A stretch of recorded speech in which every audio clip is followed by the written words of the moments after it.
Bonjour, je vais vous parler d'un ouvrage que je viens de lire, je suis en train de lire, de Bernard Werber, Le papillon des étoiles.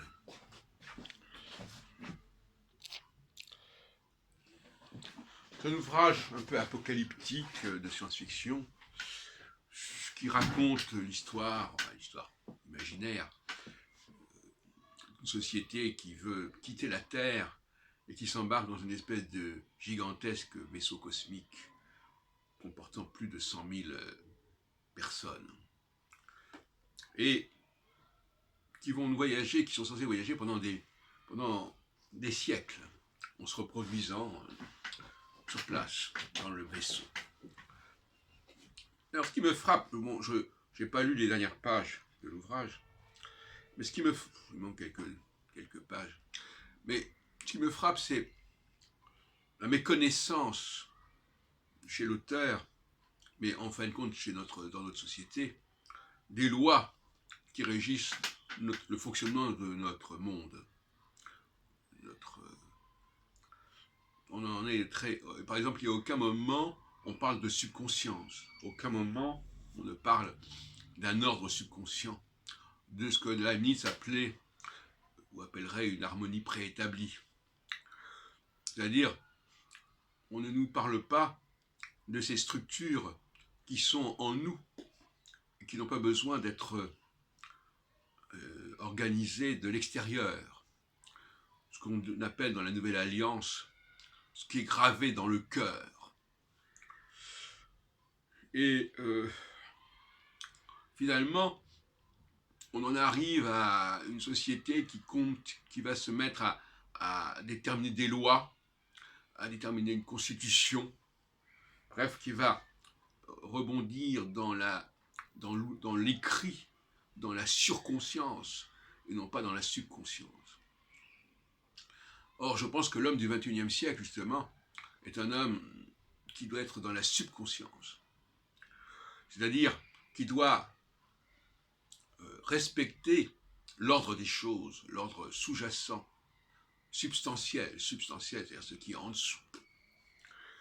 Et pour cela, il faut évidemment respecter un certain nombre de règles. C'est peut-être un peu contradictoire ce que je dirais, mais il faut quand même avoir une petite idée de ce qu'on attend et de ce qu'il faut laisser émerger. Donc finalement cet ouvrage est intéressant parce qu'il projette sur le monde, sur le futur, nos propres carences, nos propres insuffisances au niveau de la compréhension de notre propre humanité, de notre propre société. C'est un premier point que je voulais signaler. Alors, par ailleurs, justement à propos de cela, il y a une notion très importante, c'est la notion de médiation. La médiation. Par exemple, dans le livre de l'Exode, il y a un passage tout à fait extraordinaire qui devrait faire réfléchir beaucoup de gens dans la compréhension du décalogue, c'est-à-dire le passage où il est interdit au peuple d'accéder à Dieu, où on tuera celui qui se rapproche de Dieu et de la montagne du Sinaï. C'est intéressant parce que, d'abord, ça montre que seuls quelques-uns ont accès à Dieu, mais aussi, c'est au chapitre 19 notamment, de l'Exode, tu tueras, et tu tueras sans le toucher, en lui lançant des pierres ou en lui lançant des flèches, tu tueras ceux qui veulent s'approcher de la montagne sacrée. Alors vous me direz, mais comment c'est possible? Le décalogue dit tu ne tueras point. Et là, la loi veut qu'il faut tuer. Qui montre bien que le décalogue nous est parvenu dans un état épouvantable et pitoyable, tronqué.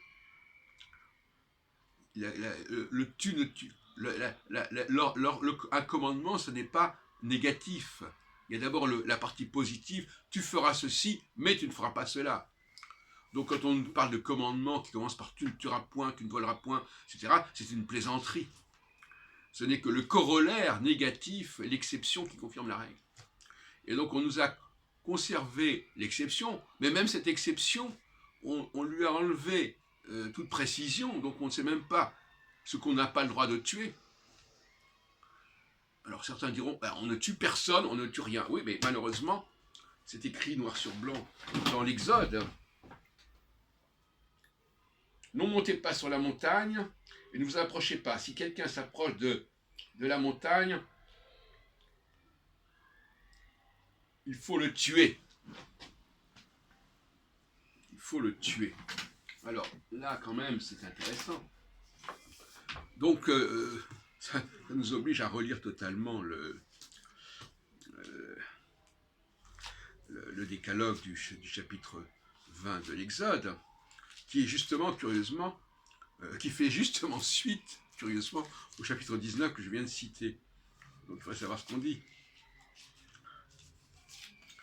Alors, donc finalement, au chapitre 19, chapitre 20, on dit tu ne tueras point, le tir-tsar.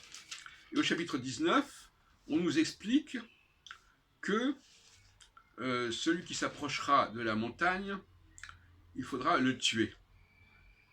Alors, est-ce que vous comprenez ce que ça veut dire? Ben oui, justement. Alors, comment peut-on comprendre le décalogue du chapitre 20 sans lire d'abord les règles générales qui sont exposées notamment dans le chapitre 19? Le chapitre 20 ne parle que des exceptions, enfin je simplifie évidemment, mais c'est quand même de ça dont il s'agit. Voilà. Alors la médiation, c'est le fait que l'on ne peut pas, tout le monde ne peut pas accéder au niveau supérieur. Il faut passer par un état intermédiaire. Alors vous connaissez ma théorie des 4 niveaux. Les gens du niveau 3 ne peuvent pas accéder directement au niveau 1. Ils ne peuvent passer que par l'interface du niveau 2. Et inversement, le niveau 1 ne peut communiquer avec le niveau 3 que par le niveau 2. C'est ce que j'appellerais la médiation. Et dans le cas des Juifs, des Hébreux, comme je préfère les appeler d'ailleurs, les Hébreux constituent, au nom de la Nouvelle Alliance, justement, au prisme, au regard de la Nouvelle Alliance, constituent l'élément médian entre l'humanité et les dieux d'Israël. Et refuser la médiation, c'est une tentation extrêmement forte, n'est-ce pas, qui peut mener à beaucoup de problèmes. Il y a un niveau intermédiaire entre ce qui est le plus sublime et le plus basique, et c'est le niveau 2, le niveau du messager. Car par exemple, aussi bien Moïse que Jésus sont des messagers. Ils sont de l'ordre du niveau 2. C'est-à-dire qu'il faut passer par eux pour accéder au niveau 1. Tout comme au niveau des peuples, il faut passer par le peuple hébreu pour que l'humanité, qui est le niveau 3, accède au niveau 1. Voilà un certain nombre de choses que je voulais vous dire. Il semble que le personnage du messager, de celui qui est le go-between, comme on dit en anglais, celui qui est entre les deux, l'intermédiaire, soit mal compris, aussi bien sur le plan théologique que sur le plan politique ou d'autres plans, socialement. Le compositeur, enfin je répète des choses que j'ai déjà dites, le compositeur n'a pas accès directement, ne doit pas avoir accès directement au public. Il doit passer par l'intermédiaire de l'interprète et même l'intermédiaire de l'éditeur qui va éditer son manuscrit, qui va le mettre en forme éventuellement, et qui va même éventuellement apporter des corrections, comme dans le domaine de l'édition des ouvrages en général. Donc le messager, il gère le passage d'une dimension à une autre. Il ne peut pas être assimilé au niveau 1. Jésus ne peut pas être assimilé au niveau 1. C'est d'ailleurs la thèse de Arius dont les positions ont été rejetées, mais qui a failli emporter,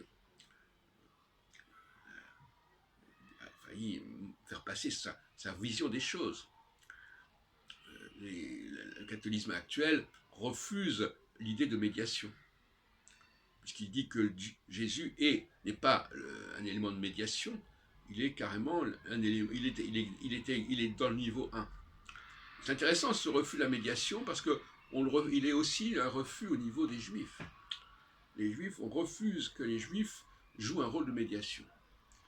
On ne comprend pas, en fin de compte, il y a une sorte d'incompréhension ou de déni de compréhension de ce qui est médian. Et ça crée des tas de confusions, c'est même, je dirais, presque une maladie qui mine toute notre société, même au niveau de l'organisation fiscale. Même, bon, voilà. Et à ce propos, d'ailleurs, je terminerai là-dessus, à propos de la solidarité, solidarité familiale, par exemple, la solidarité, c'est aussi un moyen de compenser les insuffisances de la société. Les sociétés ne fonctionnent pas forcément parfaitement, même si l'on peut admettre effectivement une idée d'une harmonie préétablie, mais elles ont pour toutes sortes de raisons, elles ont des ratés, et il faut compenser. Le rôle de l'État, c'est aussi de compenser les insuffisances de l'État et peut-être même de la famille.